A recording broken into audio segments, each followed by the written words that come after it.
What's up guys, Maritime Spook here, and just going to be a quick video guys, and just let you know I'm going to be back doing videos. A couple people were worried, they didn't know where I went. I was just finishing up my work schedule guys I had, so I'm finished up doing that. I got some really cool stuff I want to show you. Got some stuff coming in from a couple companies to show you. That should be in within the next week or two, give or take. And well, a couple things definitely will be in from a couple companies, and then some other stuff coming down the road that'll take, you know, a little bit more time to come in, but it'll be here, and we'll get it up and get it posted and share it with you, and get everybody's input. So anyway guys, but as far as knives, because that's mostly the channel, I've got a couple that I want to do some reviews of soon. First one here is this Camilla Bushcrafter. I kind of had a bit of a theme going guys about what I wanted to do with some knives, and that was kind of one of those things where it was you know, stuff that was readily available here in Canada. You can buy this at Canadian Tire, and I've seen them at 3 or 4 different stores, so I assume they're in all the Canadian Tire stores as just a model that they've picked up. This is so far guys an excellent little knife. And not little knife I guess, but bush knife, and it's bare bones, and that's what I like about it. You can replace the scales if you wanted, but just bare bones, my card of scales, and Scandi grind. Got this gray slate coating here, so it keeps you know, keeps from rust or whatever, so it'd be good for the coast here that I'm on, you know, as a knife. So just really nicely made, and not too bad, right about at the price it should be.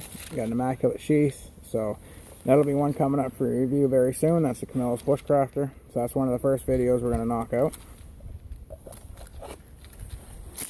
And another video was on this here, Gerber StrongArm. Really like this one too guys. This is more in the realm of your survival knife kind of deal, but excellent knife, 90-degree spine, 420J2 steel. It's got a skull breaker at the back there, and very grippy, and I think it's going to be really good for our Canadian winters as far as the grip, with gloves and everything, or wet hands or snowy hands. Because you just get such a great purchase and grip on there. So I got this rated model, and I'm going to get into why that is in the video, because it's going to take a few more minutes extra to explain why I got this rated and not. But somebody asked me, could you get the plain edge? And yes, you can. You can get a plain edge. You can get a full saber ground knife. This one is 3/4 saber ground, and then a quarter, or sorry, 2/3 saber ground, and then a third, you know, serrated. So Gerber StrongArm, immaculate sheath. I've got it set up for horizontal carry right now, but it has a, you know, piece for you know, your vertical. So we'll get that checked out, and I'll show you the other sheath, you know, piece, and how much I like this knife as well, because this is an excellent knife. And also another one readily available. I bought this also at a Canadian Tire store. This isn't a promotion for Canadian Tire, but a lot of questions come up guys for people that say, like, I don't order stuff online, or I don't, you know, live anywhere where I can find anything. You know, but most people in Canada can find a Canadian Tire, and both of these have been, you know, at multiple Canadian Tire stores I've been to, they've had these. Now, you may pay a little bit more, but it's readily available. You got it in your hand that day, and I mean, to some people that's worth the extra 20 or 30 bucks just to have it that day, which to me, that particular day, it was worth it. So that's another one coming up. So we got the Bushcrafter, and we got this.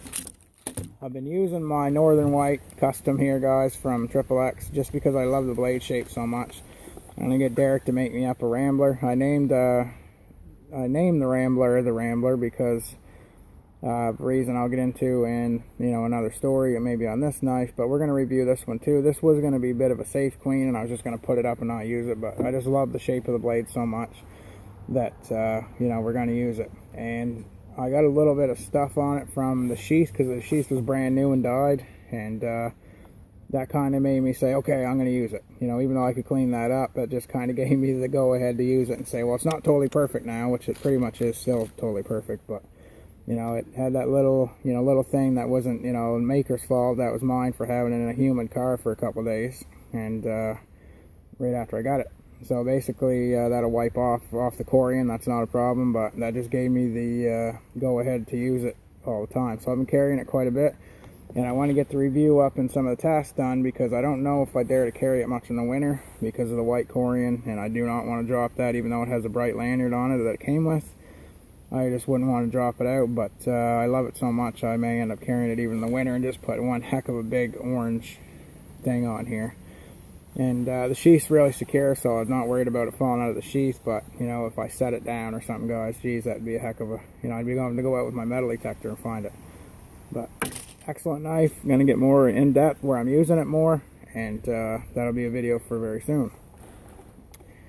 And these are just videos, guys, that are coming up soon. There's a lot of other stuff I have. I have some products, like I said, coming in very soon that are going to be also knocked out here soon. But these are ones that I just picked up. So this is the GSI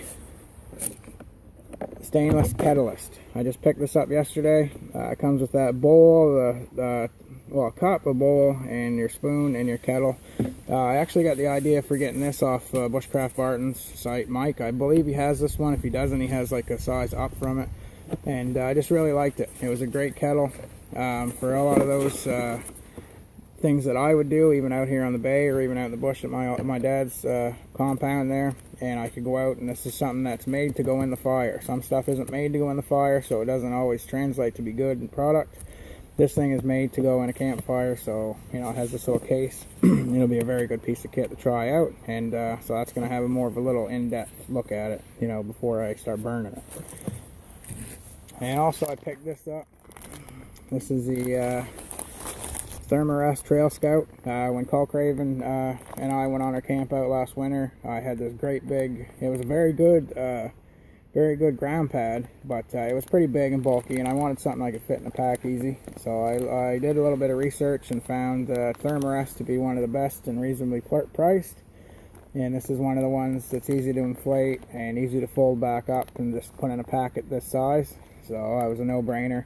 I got the regular size. I'm a big guy. I maybe should have got large, but the guy at Bass Pro where I bought this in Moncton said that you know, the regular one, a lot of people just go with that one. The large one is kind of defeating the purpose of having something smaller because it's a little bit bigger, which, you know, no big deal. But I'm gonna try this one out, and you know, if not, my son will inherit it anyway, and I'll just get the bigger one. But so far, I think it's gonna be cool. I never even opened it yet, guys, actually, so we'll have to open it up and measure spook size to it.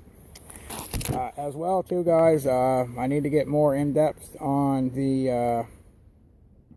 I hadn't done as much as I wanted to because of, you know, work coming up at the time that I got it. I want to get some more stuff on the snug pack. I wore the poncho 3/4 of the summer. Anytime it rained, I had the poncho on. Didn't wear the liner, but the poncho I wore all the time. I'm going to try the liner out underneath, you know, even a jacket and stuff, and just maybe even do a separate review just on the liner to let you know how warm that is by itself without even using the poncho. And then, of course, the sleeping bag, Elite 3. Excellent bag. I did do videos on it, guys, but there's going to have more extensive when I get out to camp out and use this stuff. And as well, a few days I'll have some stuff from Uberlubin, which is the fire steel that I did, guys, where you can strike it, and I caught the jute twine right up with their striker. The way you can, you know, use it, it just works really well. They've got a few new products, and that should be in the mail, you know, in the post office this week. So that'll be another quick video. But anyway, guys, I just want to share that with you and say I'm back. So update, a few products that are going to be coming down the pike. So if you're interested in any of these, then stay tuned. But Spook signing out. Stay safe. Keep your stick on the ice. I'll give you a little shot of the bay here. It's a blustery day, and the tide's in, or else I was going to go out and do this on the coast, but we'll have plenty of time to do adventures here soon. So anyway, guys, take her easy, stay safe.